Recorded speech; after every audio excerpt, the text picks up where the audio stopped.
네, 사랑하고 축복합니다. 함께 세워져가는 교회 온라인 예배 오신 여러분들을 예수님의 사랑으로 사랑하고 축복합니다. 함께 세워져가는 교회 공동체의 기도문을 함께 드리심으로 2021년 7월 3일 주일 예배를 함께 주님 앞에 올려드리도록 하겠습니다. 하나님, 뜨거운 김이 모락모락 피어나는 밥솥을 보면 왠지 모를 뭉클함이 피어납니다. 밥이 곧 하늘이라 했던 어느 시인의 노래가 실감날 때가 있습니다. 저희도 주님의 식탁에 동참하고 싶습니다. 아니, 주님을 우리 식탁에 모시고 싶습니다. 그리고 주님이 그렇게 소중히 여기셨던 그 소외된 이들도 우리의 식탁에 초대하고 싶습니다. 홀로 자족하는 식탁이 아니라 더불어 행복한 식탁을 이룰 수 있도록 우리에게 사랑의 능력을 부어 주십시오. 예수님의 이름으로 기도드립니다. 아멘.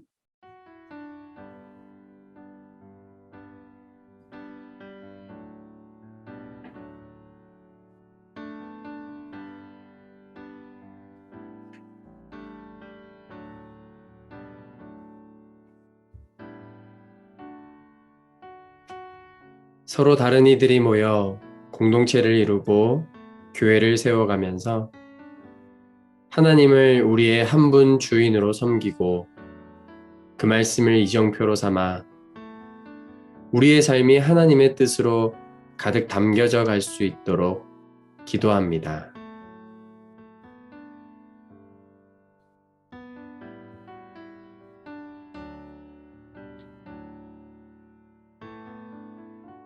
하나님, 안디옥 교회가 그러했듯이 주인이신 하나님과 예수 그리스도를 중심으로 내 안의 변화를 이끌어 가정과 사회에서 그리스도인으로 살아갈 수 있게 하소서. 오직 주님만을 누리며 헛된 소유에 집착하지 않게 해 주옵소서. 나와 다른 사람도 우리의 주인이신 하나님의 사랑하는 자녀임을 피아노를 조율하듯 서로 다름을 배워 조화를 이루어 풍성한 함께 세워져 가는 교회로 세워지길 간절히 기도드립니다.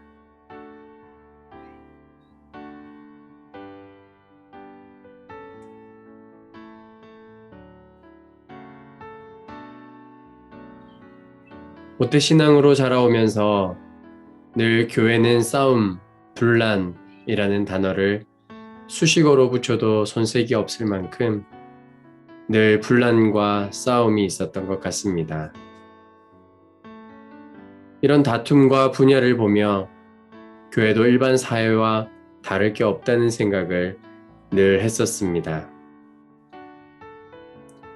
그러나 교회가 아름답게 세워져 가려면 각자가 하나님 앞에 거듭났는지, 잘 자라고 있는지, 영적 부모가 될 준비가 되었는지 늘 점검하며 인격과 성품이 바르게 자라가야 교회가 올바르게 세워져 가야 한다는 것을 배우는 요즘입니다.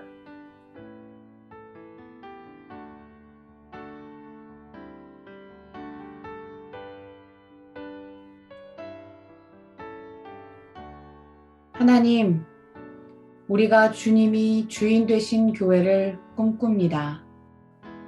이 모양 저 모양으로 우리를 빚으셔서 우리를 모이게 하시고 이제 하나 되게 하시니 이제 함께 진실한 공동체를 이뤄가게 해 주십시오. 어디로도 치우치지 않고 오직 주님만 바라보는 균형 있는 공동체와 각 사람들로 세워 주십시오.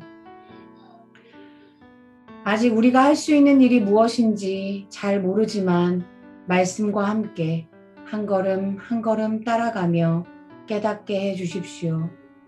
내가 할 수 있는 그 무엇인가로 주님을 기쁘시게 하며 나와 세상을 살리는 자리로 나아가게 해 주십시오.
찬양하리라. 내 안에 주를 향한 내 안에 주를 향한 이 노래 영원한 노래 있으니 날 향한 주님의 크신 사랑 영원히 찬양하리라.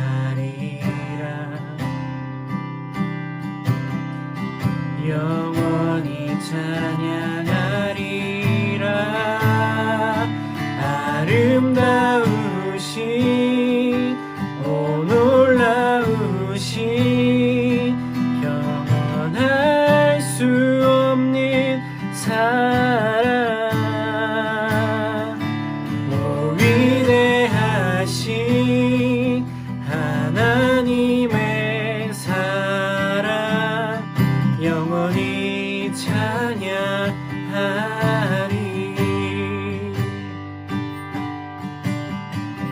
십자가 그 사랑 찬양하리. 십자가 그 사랑 찬양하리. 날 구원하신 그 사랑 내 삶을 드려 찬양하리라. 놀라우신 주의 사랑. 다시 한 번 더 십자가 그 사랑. 십자가 그 사랑 찬양하리. 날 구원하신 그 사랑 내 삶을 드려 찬양하리라.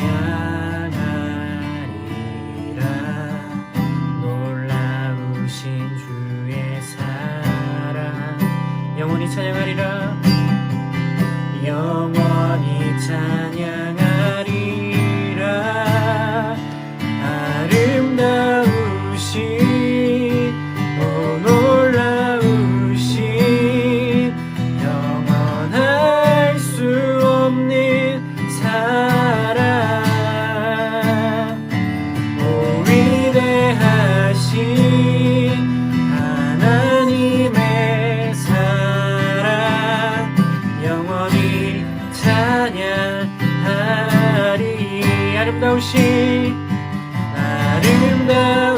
아름다우신 오 놀라우신 영원할 수 없는 사랑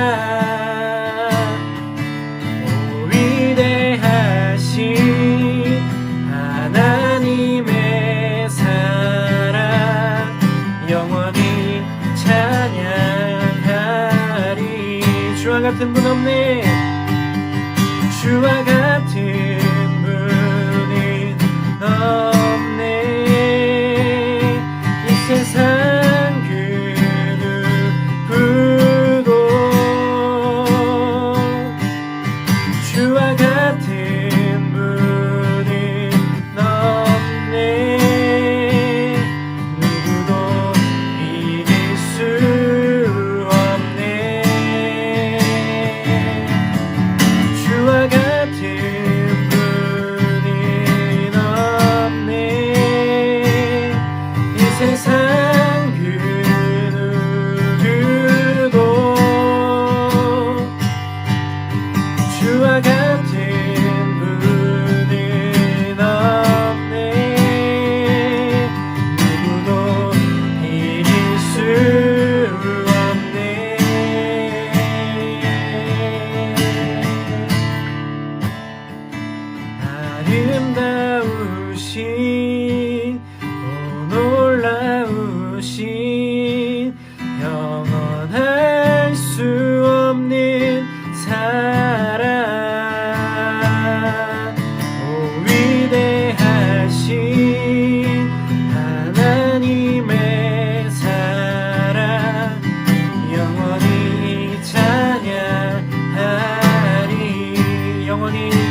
이 시간 우리 예배 가운데 정말 우리 주님 한 분만을 높이길 원한다고, 이 예배를 통하여서 정말 아름다우시고 놀라우신 그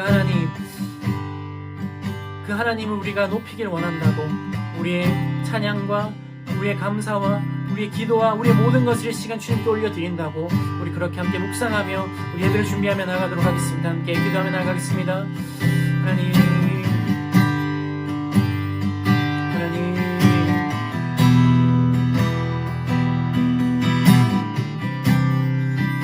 주님, 시간 주님을 높입니다.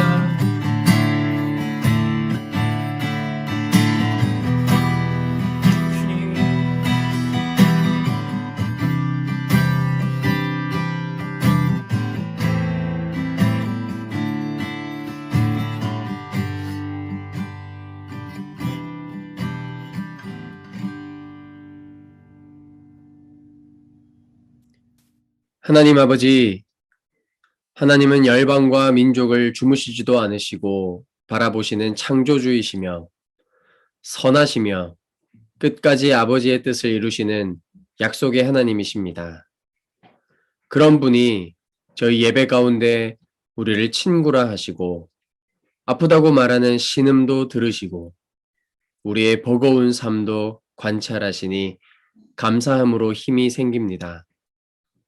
우리가 아무것도 할 수 없을 때 아버지를 경험했고, 우리가 인내하여 무언가를 기어이 해낼 때도 아버지는 격려하시고 함께 기뻐해 주셨습니다. 함께 세워져가는 교회가 예배드릴 공간을 구하고 있습니다. 외형적 건물에 우리의 마음을 빼앗기지 않고 참된 교회가 무엇인지를 말씀 앞에서 고민하며 잘 분별할 수 있는 마음을 공동체 안에 부어 주십시오. 한 건물 안에 사람이 많이 모였다고 좋은 교회라 생각하지 않게 하시고 이벤트로 마음을 사로잡게 마시고 오직 그리스도가 앞선 교회 되게 해 주십시오. 사람들에게 보여지는 교회를 추구하지 않게 해 주십시오. 그리고 함세교 형제 자매들을 위해 기도합니다. 주님, 일상을 버텨내고 살아내는 자들에게 아무 말 하지 않으셔도 우리와 함께 하시는 그 마음을 압니다. 저희를 죽기까지 사랑하시는 그 주님의 마음을 알기를 사탄에게 빼앗기지 않도록 우리의 마음을 지켜주십시오. 우리를 구원하신 예수 그리스도의 이름으로 기도드립니다. 아멘.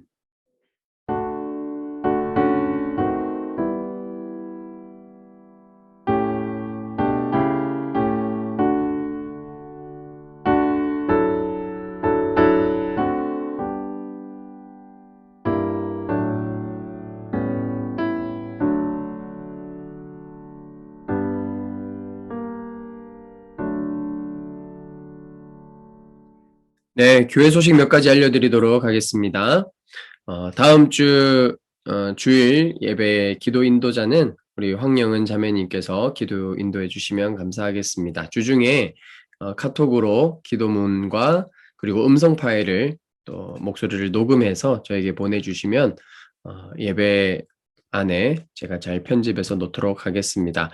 그 다음 주부터는 저희가 다시 모일 때까지는 그냥 제가 기도를 하도록 하겠습니다. 그래서 다음 주 황영은 자매까지 이렇게 한 번 다 돌아가는 것으로 기도 인도 해주시면 감사하겠고, 또 지금껏 함께 섬겨주신 모든 분들에게 감사 인사를 드립니다. 수요일에 우리 들어줌 기도회, 마지막 들어줌 기도회를 통해서 여러분들에게 알려드렸다시피 이번 주부터 우리가 예배를 통해서 우리가 함께 하나님께 헌금하고 하나님께 헌금한 그 물질을 통해서 우리가 또 교회를 건강하게 세우고 또 우리 교회를 통해서 하나님께서 또 우리 가까운 이웃들과 또 먼 열방에까지 또 복음이 잘 전파되고 교회가 세워지는 일을 위해서 우리가 함께 헌금하기로 우리가 같이 이야기를 했죠. 그래서 하나은행 계좌로 여러분들이 온라인 헌금을 해주시면 되고, 특별히 이제 헌금을 하기 시작하면은 여러분들 헌금이 어떻게 쓰여지는지 제가 매월 마지막 주마다 회계 보고를 밴드를 통해서 여러분들이 공유하도록 하겠습니다. 누가 얼마를 헌금했고 이런 개인적인 사사로운 정보는 올리지 않습니다.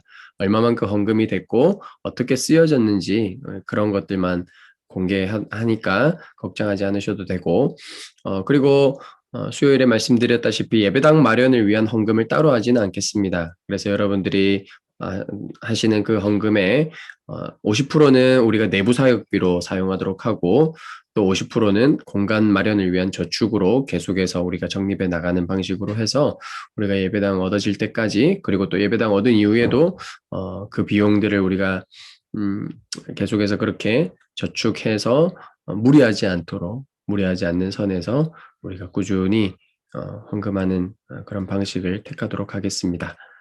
적극적으로 여러분 참여해 주시면 감사하겠습니다. 오늘 읽을 하나님 말씀은 사도행전 11장 21절에서 26절까지 말씀입니다. 주께서 그들을 돌보시니 믿게 된 수많은 사람이 주께로 돌아왔다. 이 소식을 듣고서 예루살렘 교회는 바나바를 안디옥으로 보냈다. 바나바가 가서 하나님의 은혜가 내린 것을 보고 기뻐해서 모든 사람에게 굳센 마음으로 주님을 의지하라고 권하였다. 바나바는 착한 사람이요 성령과 믿음이 충만한 사람이었다. 그래서 많은 사람이 주께로 나아왔다. 바나바는 사울을 찾으려고 다소로 가서 그를 만나 안디옥으로 데려왔다. 두 사람은 1년 동안 줄곧 거기에 머물면서 교회에서 모임을 가지고 많은 사람을 가르쳤다. 제자들은 안디옥에서 처음으로 그리스도인이라고 불렸다. 아멘. 네, 오늘은 쫄지 말고 교회 개척 5번째 시리즈 교회의 근육이라는 제목으로 하나님 말씀 나누도록 하겠습니다. 여러분 어렸을 때 다들 별명 하나쯤 있었을 겁니다. 우리가 보통 이제 별명이라고 하면은 이름에 의해서 지어지는 별명이 있고 또 어떤 사람은 이제 외모에 의해서 지어지는 별명이 있잖아요. 주로 대부분 이제 저처럼 종원 해서 이제 뭐 원자 들어가면 다 원숭이죠. 어릴 때는. 얼굴로도 이제 저 워낙 이제 까맸기 때문에 이제 외국인 관련된 별명이 참 많았습니다.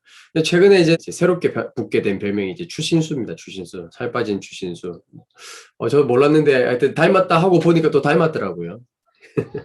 뭐 이런 별명 같은 경우에는 이제 들었을 때 또 기분이 뭐 그렇게 썩 나쁘진 않고 뭐 그러려니 하고 넘어갈 수 있지만 또 들었을 때 굉장히 또 긍정적이고 좋은 별명도 있죠. 그러나 또 반대로 어떤 사람을 비하하거나 무시하기 위해서 만들어진 별명도 있죠. 우리가 계속 살펴보고 있는 안디옥 교회 성도들에게도 별명이 하나 있었습니다. 어떤 별명이었냐면 그리스도인이라는 별명이었어요. 별명이라는 것은 자기가 만드는 게 아니죠. 다른 사람이 지어주는 겁니다. 다시 말해서 예수 안 믿는 사람들이 안디옥 교회 성도들이 그들이 살아가는 삶의 방식을 보니까 너희는 그리스도인이야 라고 별명을 붙여줬다는 것이에요. 그리스도인이라고 하면 한자어로 기독교인이라고 할 수 있고 또 이제 영어로는 크리스찬이 되지 않습니까? 그러나 이 헬라어로는 크리스티아노스 무슨 뜻이냐면 그리스도에게 속한 사람, 그리스도께 속한 사람 또는 그리스도를 따라가는 사람. 더 정확하게 변형하자면 그리스도의 소유, 그리스도의 것. 그러니까 안 믿는 사람이 볼 때 하나님과 그 예수님을 전혀 모르는 사람들이 안디옥 교회 성도들을 볼 때 그들의 모습이 꼭 어떤 모습이었냐면 이 사람들은 그리스도의 소유야, 그리스도의 것이야 라는 것이죠. 여러분 여기 제 핸드폰이 있습니다. 제 핸드폰은 제 소유예요. 다른 사람이 이 핸드폰을 함부로 만질 수 없습니다. 그렇죠? 저의 허락을 받아야 합니다. 다시 말해서 안디옥 교회 성도들이 그리스도의 소유였다라는 것은 무슨 말이냐면 오직 그리스도만 주인 삼아서 그분에게 속해서 그분의 뜻만 따라 살아가는 모습이 너무나 선명했다라는 것이죠. 이런 안디옥 교회 성도들이 그리스도인이라는 이름, 크리스찬이라는 이 별명을 듣게 된 이 이야기를 보면서 오늘날의 한국 교회를 돌아보면 참 마음이 아프고 씁쓸하지요. 기독교라는 이 아름다운 이름, 그리스도께 속한 사람, 그리스도의 것, 그리스도의 소유라는 이 아름다운 이름이 어느 순간 기독이 아니라 아주 듣기 어려운 거북한 그런 단어들로 변형돼서 우리를 조롱하고 우리의 모습을 비꼬는 듯한 그런 어휘로 우리에게 불려지고 있다라는 사실이 굉장히 속상하다라는 생각이 듭니다. 그런 의미에서 오늘 우리가 말씀을 다시 한번 살펴보면서 정말 안디옥 교회가 어떻게 했기에 이렇게 영광스럽고 호감 있는 별명을 얻을 수 있었는지 말씀을 통해서 함께 살펴보려고 합니다. 이를 통해서 작게는 우리 함께 세워져가는 교회가 어떻게 하면 다시 한번 안디옥 교회와 같이 주님이 기뻐하시는 교회, 그리고 다시 한번 세상으로부터 하나님의 영광이 땅에 떨어진 그 이름을 다시 사람들로부터 그 이름을 함부로 부를 수 없는 그런 이름으로 우리가 회복할 수 있을지, 그래서 진지하게 고민하고 더 나아가서는 한국교회가 그렇게 회복되는 은혜를 우리가 좀 꿈꾸는 그런 기도하는 시간이 되었으면 좋겠습니다. 먼저 이 그리스도인이라는 별명을 붙게 된 그 말씀이 26절에 소개되어 있죠. 어떻게 해서 믿지 않는 사람들이 그들을 봤을 때 그리스도인이라 불렀을까? 그 이유를 26절 앞부분에 이렇게 소개합니다. 그 두 사람이라고 하면은 바울과 바나바를 이야기하죠. 바울과 바나바가 1년 정도 안디옥 교회에 머물면서 모임을 많이 가지고 그리고 사람들을 가르쳤다라는. 이 말씀만 놓고 보면은 이들이 그리스도인, 크리스티아노스라는 별명을 붙게 된 계기가 1년 동안 제자 훈련을 잘 받고 양육을 잘 받고 성경 공부를 잘 했더니 말씀을 잘 배웠더니 이들이 그리스도인이라 별명을 얻게 된 것처럼 묘사되어 있죠. 그러나 한 가지 질문이 생깁니다. 오늘날의 교회는 그러면 성경을 적게 알아서 양육을 덜 받아서 제자 훈련이 없어서 우리가 그렇게 언론에 그런 어떻게 보면은 참 입에 담기도 어려운 그런 뉴스들, 특히 목회자들의 성범죄라든지 그리고 재정적인 어떤 비리, 그리고 이렇게 목회자의 어떤 세습 문제, 법을 어기는 이런 문제들을 볼 때마다 과연 그 목사님들 그리고 교회의 중직자들은 성경 말씀을 몰라서 그런 죄를 지었을까? 라는 질문을 던지지 않을 수가 없죠. 다시 말해서 오늘 이 11장 26절 안디옥 교회의 이야기를 우리가 보면서도 동시에 그런 질문을 하게 됩니다. 정말 1년 동안 말씀을 잘 배우면 안 믿는 사람에 의해서 너는 그리스도께 속한 사람이야, 그리스도의 사람이야, 그리스도의 소유야 라는 말을 듣게 될 수 있을까?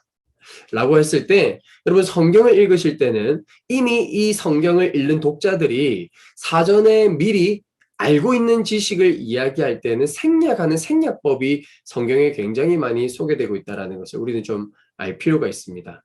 다시 말해서 11장 26절에 안디옥 교회를 소개할 때 이 11장 26절을 읽고 있던 이 독자들은 사도행전 1장부터 10장까지의 앞의 이야기들을 미리 알고 있는 독자들이죠. 다시 말해서 안디옥 교회의 이 이야기는 우리가 예루살렘 교회의 이야기에서 굉장히 많은 부분 생략하고 바로 이어서 이야기했다는 것을 우리 보게 됩니다. 한번 보십시오. 사도행전 2장 42절에서 47절을 보면 예루살렘 교회가 처음 생기고 나서 이런 일이 있었답니다. 그들이 사도들의 가르침을 받아. 어떤 표현하고 비슷하죠? 두 사람이 1년 동안 안디옥 교회에 머무르면서 많은 사람을 가르쳤더라. 비슷하죠? 그리고 나서 제일 마지막에 노란색을 보십시오. 온 백성에게 칭송을 받으니. 안디옥 교회가 어떻게 됐죠? 그리스도인이라고 불리우게 됐죠. 이 두 문장 사이에 저 수많은 내용들을 이미 알고 있기 때문에 생략했다고 볼 수 있겠죠. 다시 말해서 잘 배웠고 1년 동안 성경 공부했더니 백성에게 칭송을 받고 그리스도인이라는 별명을 얻게 된 것이 아니라 그 가운데 있었던 이 수많은 내용들도 함께 있는데 이미 다 알고 있으니까 알고 있다는 전제하에서 생략하고 이 제일 앞에 이야기와 제일 뒷이야기만 안디옥 교회에 이야기하고 있는 것이죠. 그렇다면 이 예루살렘 교회의 특징들을 살펴보면서 안디옥 교회에도 동시에 어떤 특징들이 있었기에 칭송을 받았고 그리고 그리스도인이라고 인정을 받게 되었는지 이 파란색 내용들을 요약해보면 예루살렘 교회에서 하나님의 말씀을 잘 양육받고 성경 공부를 열심히 한 것 외에 세 가지 특징이 있다는 것을 알게 됩니다. 그 첫 번째 특징이 42절, 46절, 47절의 표현들을 통해서 서로 교제하고 떡을 떼고 기도에 힘쓰고 성전에 모이기를 힘쓰고 또 집에서 떡을 떼고 같이 음식 먹고 하나님을 찬미하는 것. 우리 이것을 흔히들 그리스도인으로서 마땅한 공동체적 삶이라고 이야기합니다. 교회에 모여서 같이 예배하죠. 말씀 보죠. 그리고 기도하죠. 그리고 성전에 모이기를 힘썼다가 또 이들은 또 어디에 가서 똑같은 행동을 합니까? 집에서 또 똑같은 행동을 해요. 집에서도 하나님을 찬미하고 같이 식사하고 떡을 뗐다. 음식을 먹고 떡을 뗐다는 표현이 다르게 나오죠? 무슨 뜻일까요? 음식을 먹는 것은 그냥 식사를 하는 거예요. 근데 떡을 떼는 것은 성찬을 의미하죠. 성찬을 통해서 그리스도의 그 몸을, 그 피를 내 몸에 다시 한번 확인하면서 그리스도께서 내 안에 계시다는 것을, 나는 그리스도의 것이라는 것을 날마다 이들은 모여서 그런 교제를 나누었고 흩어져서 가정에서 그런 모임을 가졌다는 것이에요. 이것이 그들에게 매번 반복되고 있었다라는 것이죠. 두 번째는 이 일들이 있으면서 동시에 초자연적인 하나님의 역사가 나타났다라는 것이에요. 말씀과 기도를 통해서 하나님의 어떠하심, 하나님의 능력, 하나님의 전능하심을 그들이 보았을 뿐만 아니라 기도할 때 실제로 부활하신 예수의 영께서 이곳에 오셔서 기이한 일과 표적이 많이 일어나겠다는 것이에요. 아픈 사람들이 나았을 겁니다. 그리고 질병 가운데 오랫동안 고통받고 있었던 사람들이 치유되는 일들이 일어났을 거예요. 그럼에도 불구하고 가장 큰 변화는 무엇입니까? 정말 변화되지 않을 것 같은 그 사람의 인격이 변화되고 삶이 변화되는 놀라운 일들이 일어나기 시작했다는 것이죠. 그러자 사람들이 이런 일들을 보고 어떤 일이 일어났다는 겁니까? 두려운 마음이 생겨났다는 것이죠. 예수 안 믿는 사람도 예수를 따라가는 사람들이 변화되는 모습, 그 속에서 하나님의 역사가 일어나는 걸 보면서 이들 안에 두려운 마음이 생겼다는 것이에요. 여러분, 이런 것은 참 현대 교회에서 참 아쉽죠. 특히나 현대인들 안에, 특히 교회 다니는 사람들도 마찬가지입니다. 하나님에 대한 경외심이 없어요. 신에 대한 기본적인 경외심이 없죠. 왜 그렇겠습니까? 그리스도인들에게 일어나야 할 마땅한 신비, 정말 그리스도를 만나서 진지하게 삶이 변화되고 인격이 변화되고 가치관이 변화되는 이런 놀라운 변화, 하나님만이 하실 수 있는 이 변화들이 사람의 인격 속에서, 우리의 인생 속에서 나타나지 않으니 어쩌면 하나님에 대한 경외심이 점점 사라져버리는 그런 오늘날의 모습을 보게 되고, 좀 그런 부분에서 우리가 조금 아쉽다는 생각이 듭니다. 세 번째로 어떤 일들이 일어났습니까? 가난한 자들에게 재산을 나누죠. 물건들을 서로 통용하고 재산과 소유를 팔아서 각 사람의 필요를 따라 나눠주는 일들. 이들의 경제 생활이 바뀐 거예요. 돈을 버는 것뿐만 아니라 돈을 사용하는 방향이 달라진 것이지요. 종교개혁자 루터는 이렇게 얘기했습니다. 지갑의 회심이 일어나지 않으면 진정한 회심이 아니다. 예루살렘 교회 성도들은 하나님을 만나고 부활하신 예수 그리스도를 만난 이후에 그들의 인격과 삶이 변하면서 동시에 무엇이 일어났냐면 자신의 경제 생활이 변화되었다는 것이에요. 이런 것을 통하여서 두 가지 현상이 일어나는데, 하나는 교회 안에는 가난한 사람이 없었다는 것이에요.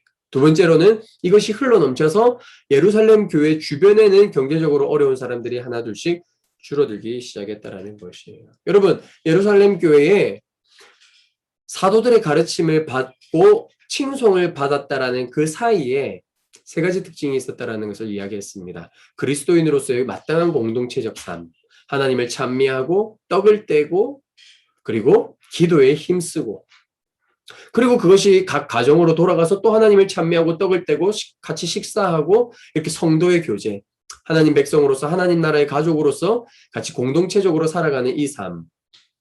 더 나아가서 그런 하나님을 기억하고 하나님의 임재 앞에서 하나님이 실제로 우리 삶 가운데 역사하시는 것들, 이런 초자연적인 하나님의 역사를 경험했고, 그런 역사는 무엇으로 나타났습니까? 이들의 경제 생활에까지 영향을 미쳐서 가난한 자들에게 자신의 것들을 나눠주는 일들이 일어났다는 것이죠. 그렇다면 우리는 질문해 보는 것입니다.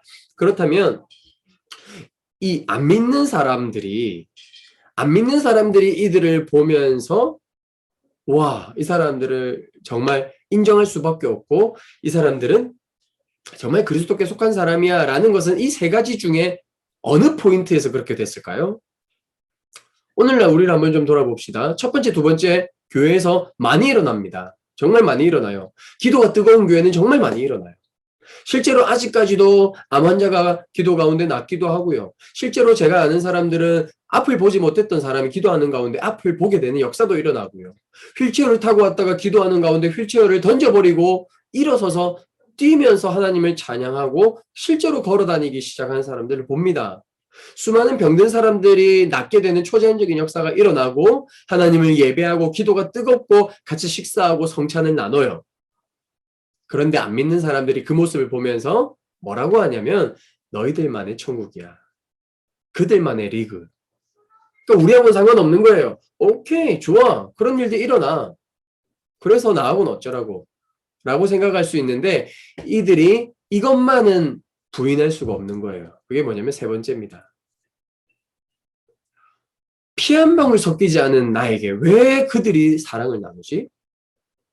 내 피가 섞여 있는 혈육도 나를 이렇게 따뜻하게 대하지 않고 나에게 이렇게 사랑과 돌봄으로 나를 챙기지 않는데 피 한 방울 섞이지 않은 저들이 왜 나에게 자신의 재산과 자신의 집을 팔기까지 하면서 나에게 이런 경제적인 어려움으로부터 나를 도와줄까?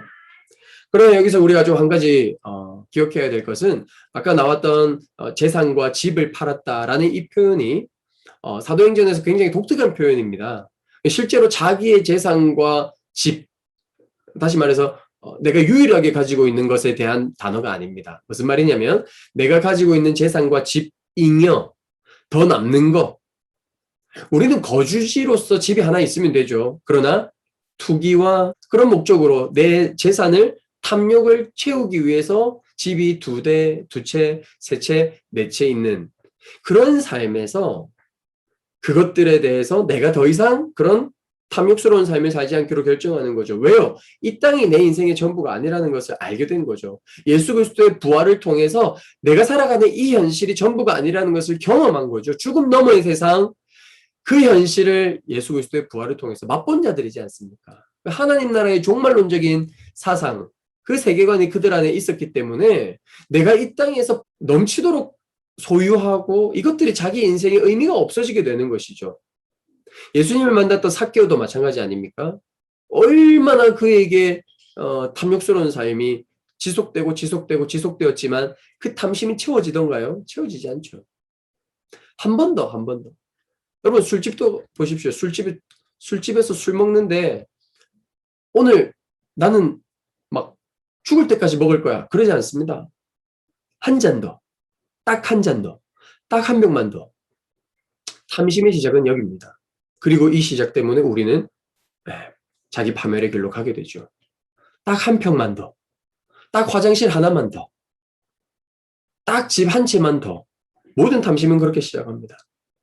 그러나 하나님 나라를 본 자들은 어떡하죠? 딱 하나 더가 의미가 없는 거예요. 왜요?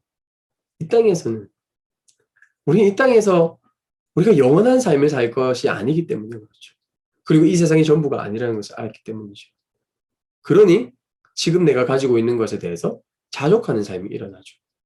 그러면서 잉여의 내 소유들에 대해서 그 재산과 그 집을 팔 수 있게 된 것이죠.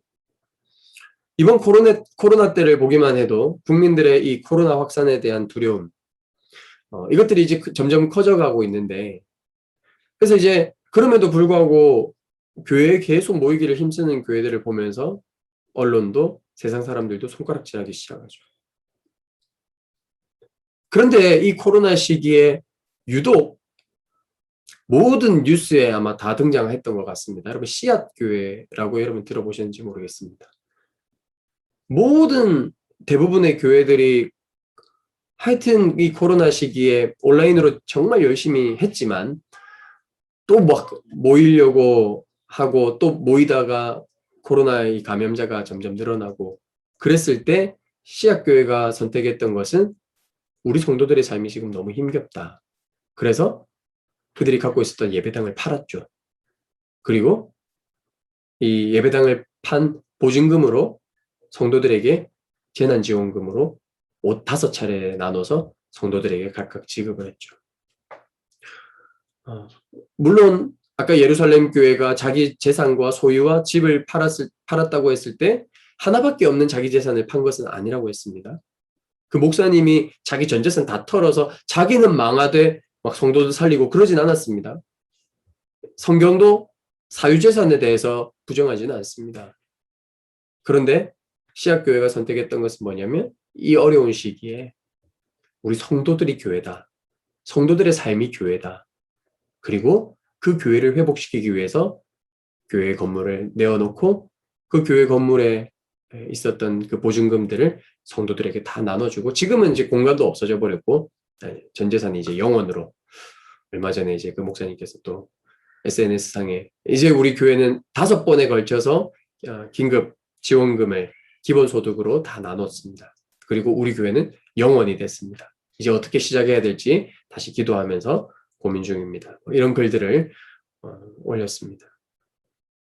사람들이 이제 이런 예루살렘 교회의 모습을 보고 도대체 피 한 방울 섞이지 않은 이들이 왜 나에게 이런 사랑을 나누지? 라고 하면서 놀라기 시작했죠.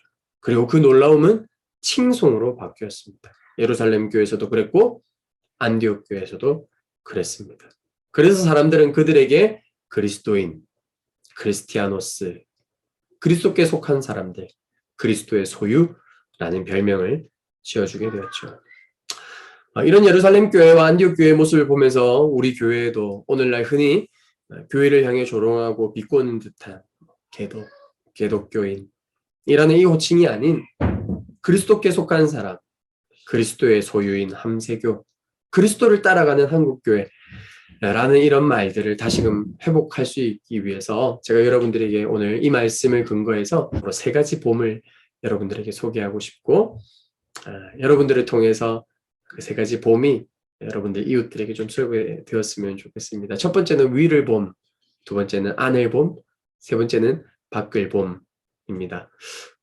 여러분 위를 봄은 하나님께서 나를 얼마나 사랑하시는지를 날마다 기억하고 생각하는 것이죠. 다시 말해서 위를 본다는 것은 우리 스스로가 날마다 누구에게 속한 사람인지 누구의 소유인지를 매일매일 생각해 보는 것입니다. 여러분 풍성한 삶으로의 첫걸음을 양육받은 사람들은 10-10-10, 10-10-10이라는 훈련을 받지요. 매일 아침 첫 시간 또는 출근해서 일하기 전 10분 그리고 점심시간에 또 10분 그리고 저녁에 잠들기 전 10분 이렇게 하루에 3번 정도는 말씀 또는 찬양과 기도의 시간을 가지면서 하나님이 나를 얼마나 사랑하시고 내가 어떻게 하나님의 자녀가 되었고 하나님 나라의 백성이 되었는지 그 구원의 감격, 그 첫사랑의 은혜를 묵상하고 기억하는 것이 바로 이 10-10-10 훈련이죠.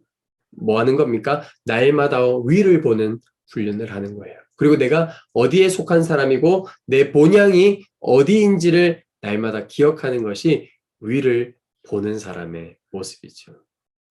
얼마 전에 SNS에 한 목사님께서 칼럼을 하나 쓰셨는데 한 명만 나오는 새벽기도회라는 제목의 칼럼을 쓰셨는데 제가 그 글이 너무 은혜가 돼서 제 핸드폰에 저장을 해놓고 시간이 될 때마다 한 번씩 꺼내보는 그런 자주 꺼내보는 그런 글이 되었습니다.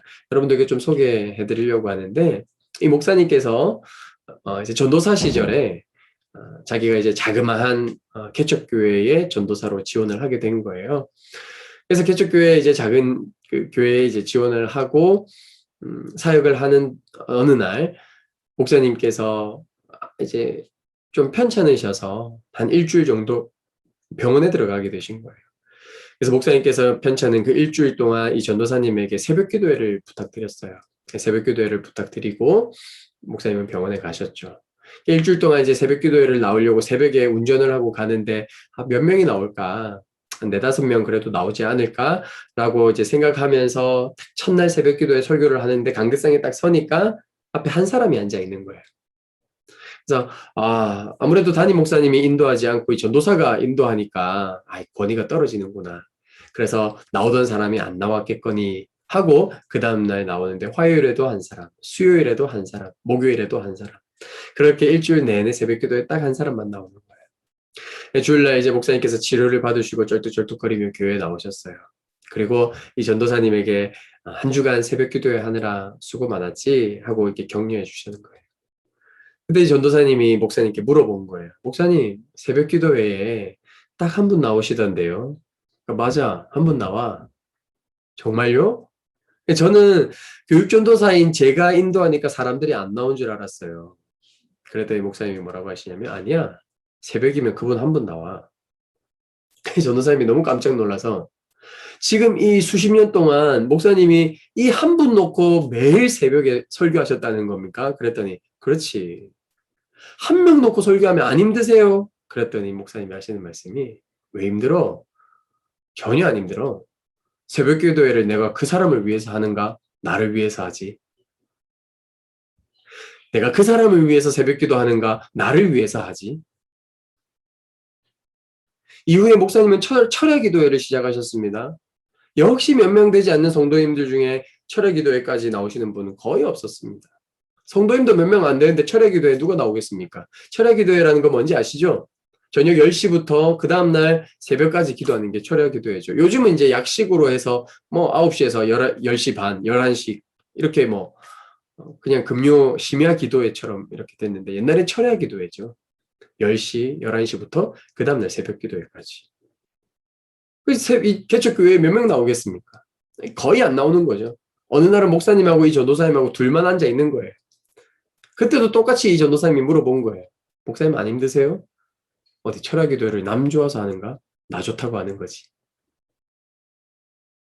이때 이 전도사님이 그리고 이 칼럼을 쓴 목사님이 한 가지 배운 거. 아, 목회자가 예배 인도는 다른 사람을 위해서 하는 것이 아니라 나를 위해서 하는 거예요. 무슨 말이겠습니까? 여러분, 말씀과 기도는 누구를 위해서 하는 겁니까? 나 자신을 위해서 하는 거예요. 내가 변화되는 시간이에요. 말씀 보고 기도하는 이유가 거기에 있어요. 우리가 왜 위를 바라봅니까? 왜 위를 바라보면서 내가 누구에게 속한 사람인지, 내가 어떤 사랑을 받고 어떤 은혜를 받았고 내가 어느 나라에 속한 어떤 신분의 사람인지, 하나님 나라에 속한 하나님 나라 백성인지 이 신분을 날마다 확인하는 일을 왜 합니까? 내가 변하려고요. 내가 변하면 가정이 변합니다. 내가 변하면 우리 자녀들이 변합니다. 내가 변해야 우리 일터가 변해요. 끊임없이 다른 사람 탓하고 다른 사람을 향하여 손가락질할 때 세상은 변화되지 않습니다. 위를 바라봐야 됩니다. 그리고 위로부터 오는 능력, 위로부터 오는 그 은혜를 경험할 때 우리는 내가 변화되는 은혜를 경험합니다. 그리고 내가 변화될 때 내 이웃이, 내 주변이 변화되는 것이죠. 여러분, 수시로 위를 바라보는 한 주간 되기를 간절히 소망합니다. 두 번째는 안을 바라보는 겁니다. 이 안을 바라본다는 것은 우리가 하나님을 향하여 하나님께서 내게 주시는 은혜를 경험하고 내가 어디에 속한 사람인지를 경험하고 나서 우리는 바로 세상을 섬기는 것이 아니라 먼저 하나님께서 가족되게 하신 이 교회 공동체를 먼저 바라보는 거예요. 안을 바라보는 겁니다. 성도와 성도가 서로 마주 바라보는 그 일이 우리에게 필요한 거예요. 그래서 우리는 세상을 섬기기 이전에 교회 안에 들어온 형제 자매들을 먼저 사랑하고 섬겨야 합니다. 그럴 때 우리 안에서 이 사랑이 흐르고 흘러 넘쳐서 교회 밖으로까지 흘러 넘치게 되는 것이에요. 여러분 한번 생각해 보십시오. 여러분들이 힘겹게 누군가를 전도해 왔어요. 그런데 우리 교회가 냉랭해요. 사랑하지 않아요. 서로가 서로에 대해서 따뜻하지 않아요. 누군가 새로울 수 있겠습니까? 누군가에게 하나님은 사랑이시라고 소개할 수 있겠습니까? 절대 불가능합니다. 사랑하기 위해서는 서로 마주봐야 합니다. 서로 자주자주 상대를 마주보면 무엇이 보이냐면 그 사람의 아픔이 보이죠. 그 사람이 무엇으로 인해 고통받고 있는지를 알게 되죠. 다시 말해 그 사람의 사연을, 그 사람의 속사정을 알게 됩니다. 그때 우리는 함께 고통의 연대의식을 갖게 되죠.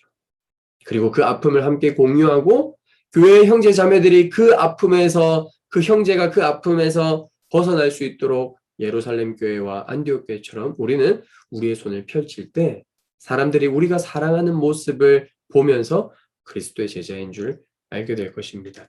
여러분 요즘 들어서 계속 이제 제가 슬기로운 의사생활을 이야기해서 죄송하지만 저는 이 안을 바라보는 거, 이 말씀을 준비하면서 실은 여러분들에게 드리고 싶은 말씀이 뭐냐면 우리 교회 앞으로 우리 교회는 이제 헌금을 굉장히 단순화할 겁니다. 그래서 그럼에도 불구하고 꼭 우리 교회에 하나의 헌금 제도를 제가 두고 싶은 것이 있는데 그건 뭐냐면 지정 헌금입니다. 이게 뭐냐면 슬기로운 의사생활에 보면은 그 키다리 아저씨라고 나오죠. 시즌 1에서는 이 위에 남자 의사가, 그리고 시즌 2에서는 이 채송아 의사가 키다리 아저씨 역할을 감당하잖아요. 무슨 말이냐면 도와주는 사람이 있고 도움받는 사람이 있는데 누가 도와주는지 아무도 몰라요. 이게 바로 지정헌금입니다. 우리 교회 성도들이 서로 교제하고 앞으로 이제 소그룹도 진행할 텐데 소그룹 하다 보면 서로 이제 일상을 이야기할 거잖아요. 6일 동안 있었던 이야기들, 어떤 일들이 있었는지 서로 이야기하다 보면 자녀 문제, 또 배우자 문제, 또 그리고 직장 문제, 그리고 친인척들 간의 관계 문제, 다양한 문제들이 우리 안에서 계속 쏟아져 나온다고요. 근데 그 문제 앞에서 그 성도가 스스로 그 문제를 해결할 수 없는 지점들이 굉장히 많이 다가옵니다. 그때 그 이야기를 들었을 때 내가 그 사람을 도와주면 그 사람하고 나하고 묘한 갑을 관계가 형성됩니다. 위치에 이 갑을 관계가 형성이 돼요. 그래서 도와준 사람은 이 사람에게 아무것도 내가 원하지 않는데 이 앞에 있는 사람은 도움받은 것으로 인해서 그늘지게 됩니다. 마음에. 그래서 뭔가 이 사람을 위해서 해줘야 될 것 같은, 그래서 해주지 않으면 미안한 마음이 생기고 늘 부채의식을 갖게 돼요. 그리스도의 사랑은 그런 것이 아닌 거죠. 여러분 예루살렘 교회와 안디옥 교회가 어떻게 도왔냐면 한번 보십시오. 사도행전 4장 34절 35절에 보면 예루살렘 교회가 이 자기 소유와 집을 팔아서 어디에 그 헌금을 냈냐면 밭과 집 있는 자는 팔아서 그 판 것을 사도들 발 앞에 두었어요. 이것이 여러분 슬기로운 의사생활에 나오는 이 키다리 아저씨 정신입니다. 사도들 발 앞에 두었다는 것은 무엇입니까? 지금 어려운 사람이 있어요. 그 어려운 사람에게 내가 직접 돕지 않는 거예요. 아까 그 갑을 관계가 형성되니까. 사도들 발 앞에 두니까 사도들이 필요한 사람에게 나눠주기 시작하는 거예요. 이 교회가 나눠주는 거죠. 그 통로가 되는 거죠. 지정헌금을 합니다. 예를 들어서 제가 수술을 했어요. 암 수술을 하는데 제가 이제 돈이 이제 부족한 거예요. 재정적으로 병원비가. 그 이야기를 듣고 누군가가 저를 도와주고 싶은데 저한테 직접 하지 않고 교회에 지정헌금 김종원 목사 수술비. 그러면 교회가 저한테 주는 거예요. 그럼 제가 누가 도왔는지 모르죠. 그때 우리는 누가 나를 도왔는지 모르기 때문에 이것이 하나님이 누군가의 마음을 감동시키셔서 나에게 이런 사랑을 베푸시는구나 라고 생각하면서 우리는 이 지정헌금들을 통해서 무엇을 경험하냐면 하나님의 은혜와 사랑을 경험한다고요. 이런 부채의식이 생기다 보면 이런 사랑의 빚이 우리 안에서 차곡차곡 쌓이다 보면 어떤 마음이 생기냐면 나도 이 사랑을 누군가에게 갚고 싶다. 이렇게 갚고 싶다. 어떻게 해요? 내 이름표를 지우고 갚고 싶은 거예요. 내가 누군가를 도왔다라는 걸 자랑하고 싶은 마음까지 지운 채 왜요? 누가 나를 도왔는지 모르잖아요. 그런데 하나님의 사랑이 나에게 흘러왔어.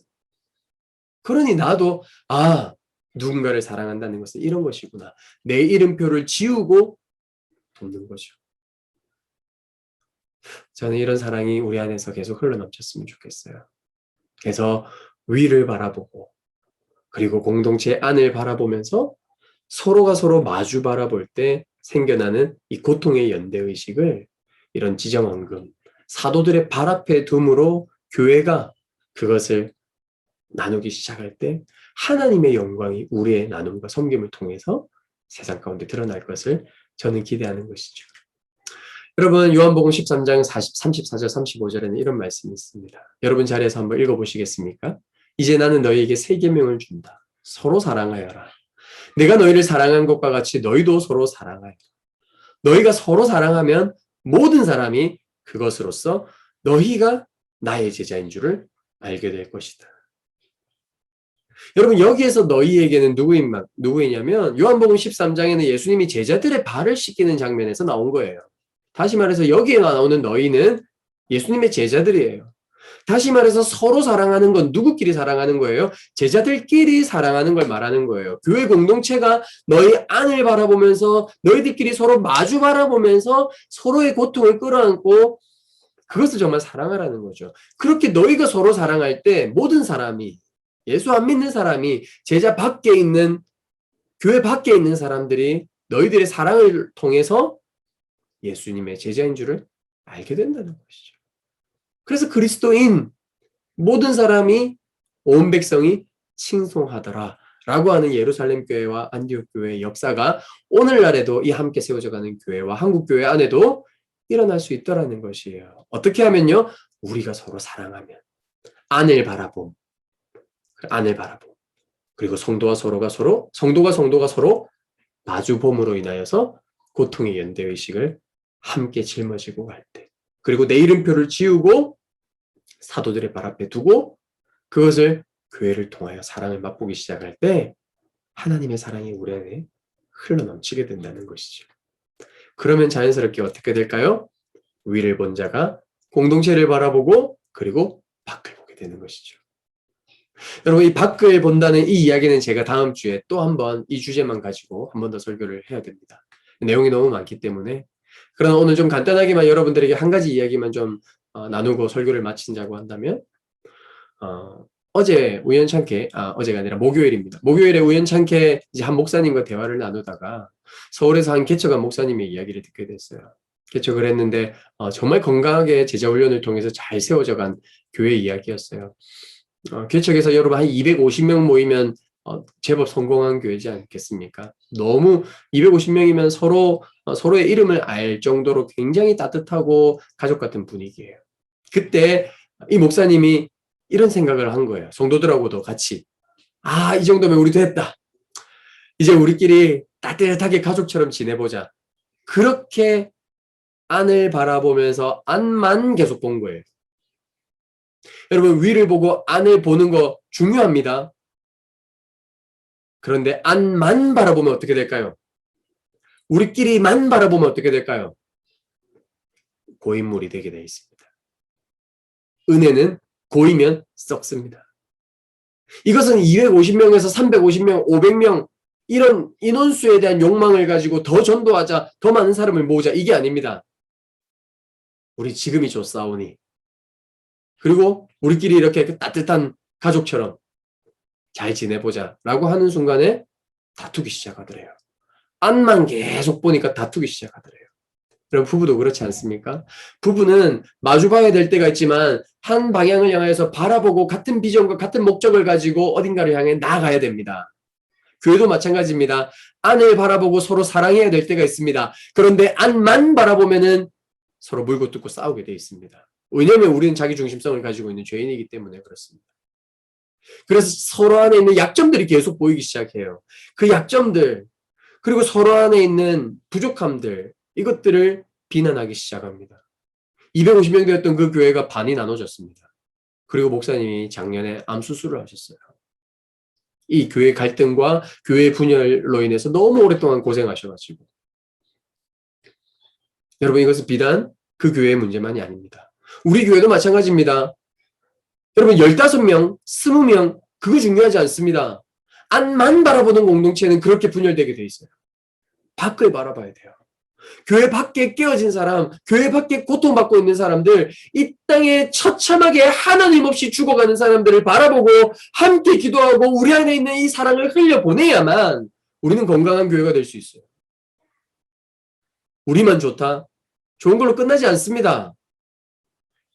좋은 것이 밖으로 흘러갈 때 좋아집니다. 이 좋음이 이 건강성을 유지합니다. 그래서 교회의 운동이에요. 오늘 교회 근육이에요. 교회 근육. 교회 근육이 단단해지려면 인원수와 상관없이, 작은 교회라고 해서 여러분 우리가 이웃사랑 못합니까? 작은 교회라고 해서 우리가 세상에서 우리의 몫을 감당하지 못합니까? 그렇지 않습니다. 할 수 있습니다. 또 작은 교회들끼리 연대하면 할 수 있습니다. 선교사님을 파송할 수 있습니다. 그리고 지역에 있는 모든 기관들과 함께 연대할 수 있습니다. 그래서 이 지역사회 안에 가난한 자들을 우리가 돌볼 수 있습니다. 장애인들을 돌볼 수 있습니다. 외국인들을 돌볼 수 있습니다. 난민들을 돌볼 수 있어요. 오늘날에도 동사무소에 여러분 통장님을 한번 찾아가 보십시오. 아직까지 삼시세끼 못 먹는 사람이 자기 지역에 있습니다. 안 찾아보고 밖을 보지 않기 때문에 우리가 모를 뿐이에요. 청소년들의 진로의 문제, 청소년들의 이 학교를 이탈하는 현상들을 통해서 고통받고 깨어지는 사람들이 얼마나 많은데요. 그래서 그 시절에 한두 번의 실수로 미혼모가 되어버린 아이들, 남편도 없이 홀로 아이를 키워야 하는 이 문제들이 얼마나 심각하고 얼마나 우리가 돌아보아야 할 것들이 많은지 모릅니다. 여러분, 위를 보고 우리 서로를 안을 보고 그 사랑이 흘러넘치면 우리 밖을 봐야 됩니다. 그럴 때 이 교회가 단단해집니다. 근육이 생깁니다. 세상을 살립니다. 그렇게 저 여러분들을 통해서 우리가 누구에게 속한 사람들인지, 아직은 비록 많은 사람들이 우리를 향하여서 크리스티아노스, 너희들은 그리스도의 소유야, 그리스도께 속한 사람이야, 그리스도를 따르는 사람이야 라는 말을 듣지 못한다 할지언정 나 스스로는 위를 바라보면서 내가 어디에 소속되어 있는 사람인지, 어느 나라의 신분인지, 누구의 소유인지를 생각하면서 그분의 뜻을 하루하루 말씀과 기도를 통해서 따라가는 삶. 내가 변화되는 삶. 내가 변화되면 서로를 바라보는 거예요. 공동체 안에 정말 사랑이 필요한 사람들을, 지체들을 돌아보는, 안을 바라보는 마주봄이 있어야 되겠죠. 그렇게 우리는 마주보고 함께 서로 사랑한 이후에 우리는 함께 지역사회를 향해서 눈을 돌리고 교회 밖을 향하여서 우리의 마음과 우리의 시간과 우리의 에너지와 우리의 열정을 함께 나눌 때 주님이 큰 영광 받으실 겁니다. 저는 우리 함께 세워져 가는 교회가, 그리고 저와 여러분들의 삶이 따뜻한 봄과 같은 그리스도의 계절이 여러분 인생 가운데 펼쳐지기를 간절히 소망하고, 또 여러분 주변 이웃들에게 그런 봄을 선물할 수 있는 그런 복된 축복의 통로들이 되기를 간절히 소망합니다. 함께 기도하시겠습니다. 이 시간 1분간 주신 말씀 기억하면서 우리 하나님 앞에서 침묵하는 시간 갖도록 하겠습니다.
네, 이 시간은 우리 예배의 정점인 시간이지요.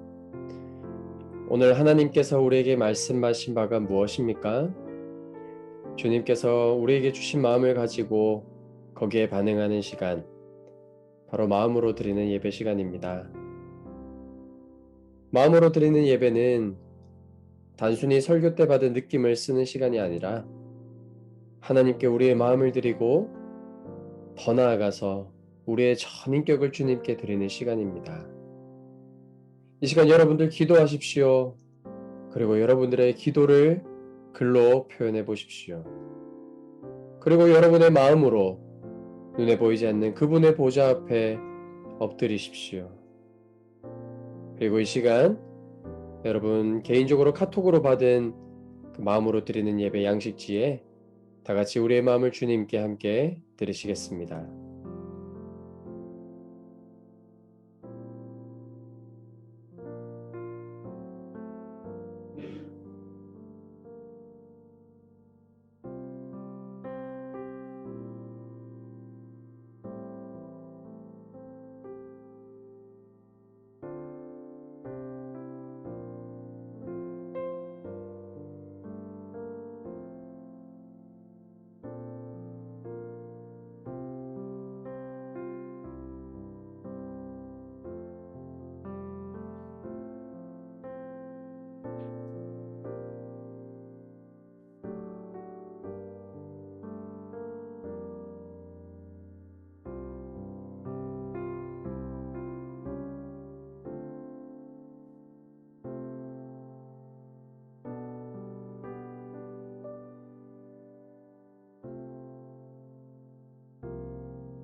이 시간 말씀을 기억하면서 함께 시선이라는 찬양 함께 드렸으면 좋겠습니다. 무엇을 바라볼 것인가? 누구를 바라보느냐? 누구를 주목하고 누구를 묵상하느냐에 따라서 우리의 삶이 결정되기도 합니다. 나의 연약함과 나의 문제와 나의 한계를 주목하고 거기에 우리의 시선이 머물러 있는 것이 아니라 지금도 나와 우리 인생과 우리 가정과 이 세상을 새롭게 회복하고 계시는 그 하나님을 향하여 우리의 시선을 돌리고 그 주님의 일하심을 함께 우리가 경험했으면 좋겠습니다. 내게로부터 눈을 들어 주를 보기 시작할 때 주님의 일을 보게 될 것입니다. 우리 같이 한번 시선 이렇게 믿음을 담아서 이렇게 고백합시다.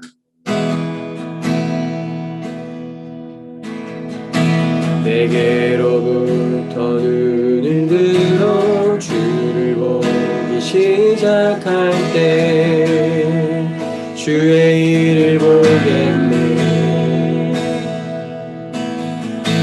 내 자기만 돌이키사 하늘의 꿈꾸게 하네. 주님을 볼 때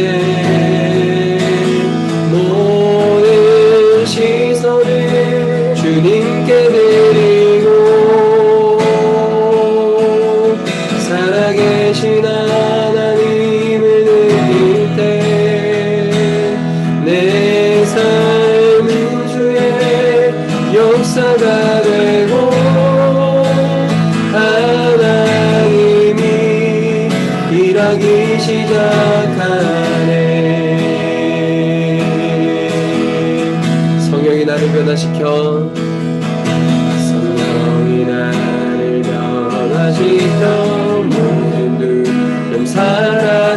때 주의 일을 보겠네.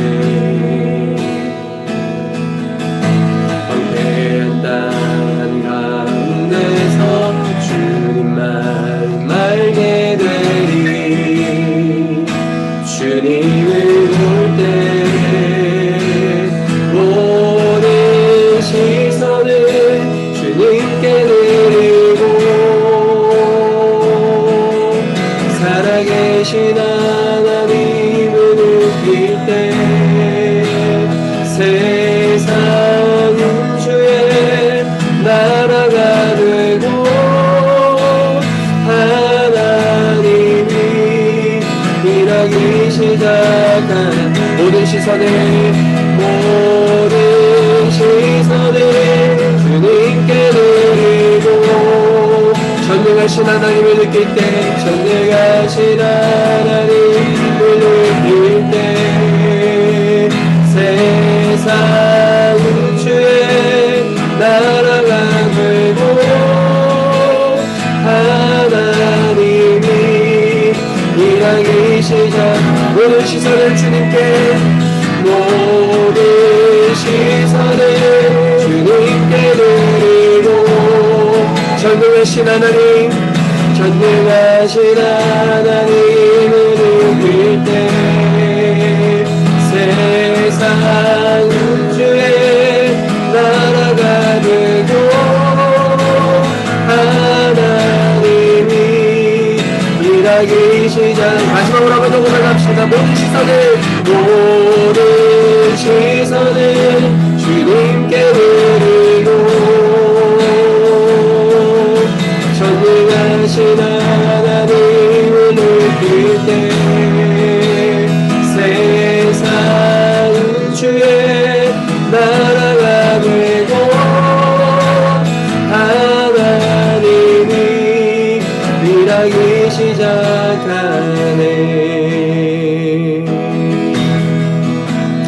우리 시간 같이 한번 기도하실 때 하나님 우리의 시선을 우리의 연약함과 우리의 한계와 우리의 무능함에 두지 않게 하여 주시고 전능하신 하나님께 신실하신 하나님께 우리의 어떤 실패와 연약함을 통해서도 하나님의 선하심을 드러내실 수 있는 하나님의 신실하심에 우리의 눈을 주목할 수 있도록 우리의 시선을 고정할 수 있도록 주님 은혜를 베풀어 주시옵소서. 우리의 연약한 자들을 주변의 이웃들을 돌아보게 하여 주시옵시고 세상에 깨어진 자들을 바라보면서 함께 주님의 마음으로 아파하고 주님의 눈물로 애통해하는 하나님 함께 세워져가는 교회 우리 모두가 되게 하여 주시옵소서. 이 시간 함께 이렇게 고백하며 기도하시겠습니다. 함께 기도합시다.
하나님, 늘 나의 문제와 늘 나의 연약함과 나의 한계와 나의 실패를 주목하면서 나는 이번에도 또 실패했구나. 이번에 난 또 넘어졌구나.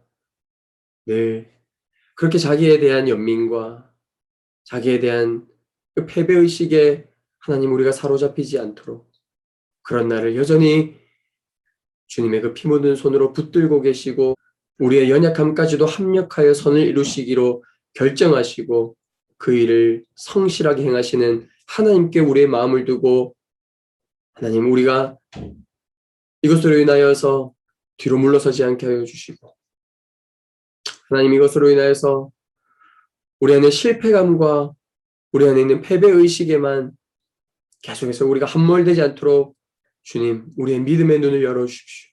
그래서 주님을 바라보게 하여 주십시오.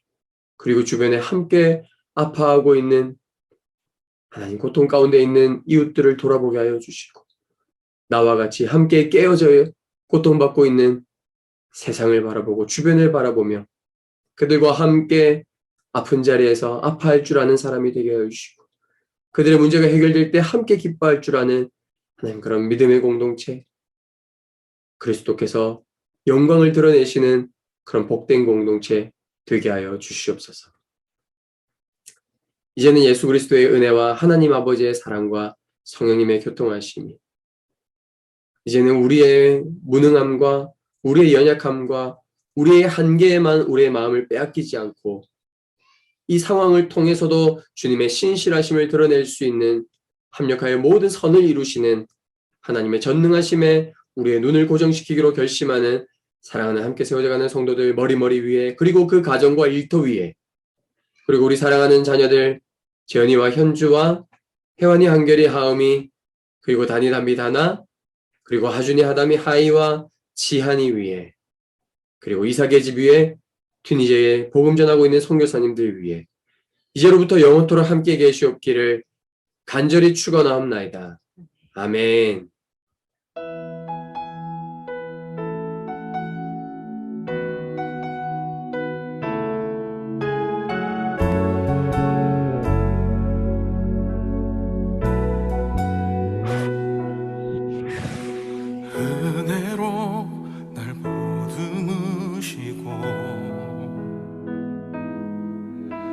사랑으로 품어주셔도 내 마음 한 자락도 지키지 못하는 이 모습 부끄럽습니다. 따스한 곁을 내어주신 주님 앞에 나갑니다. 표현 못할 긍휼로 나를 붙드시는 주 이름만 바라봅니다. 매일 마주한 슬픔을 견뎌나가며 예수의 마음을 닮아가네. 두려운 걸음마다 주가 동행하니 주 의지하며 오늘을 걷네. 주의 신실한 소망을 깊이 담으며 예수의 풍요를 채워가네. 하나님의 자녀로 명예 지켜가며 깊어진 삶을 주께 드리네.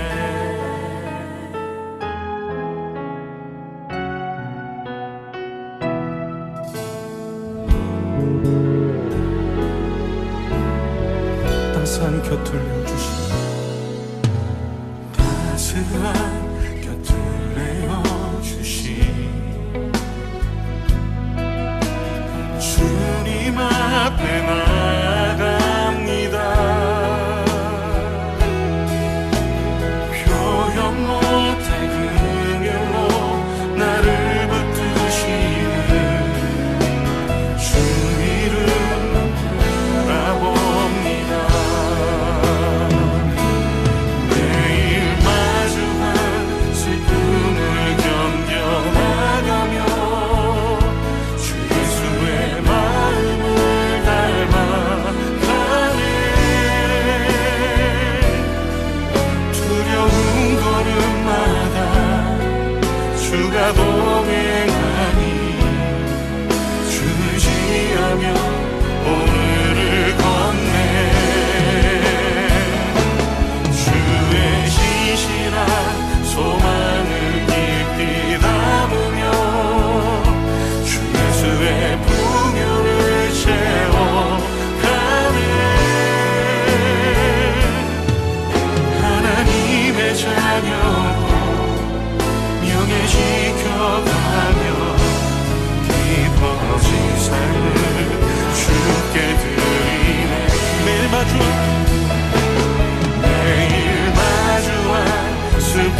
아픔을 견뎌나가며 주 예수의 마음을 닮아가네. 두려운 걸음마다 주가 동행하니 주 의지하며 오늘을 건네. 주시지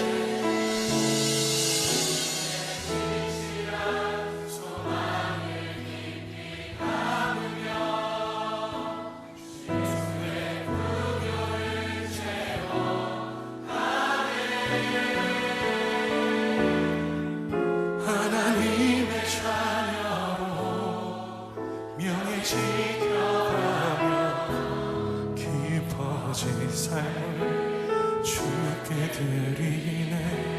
하나님의 자녀, 하나님의 자녀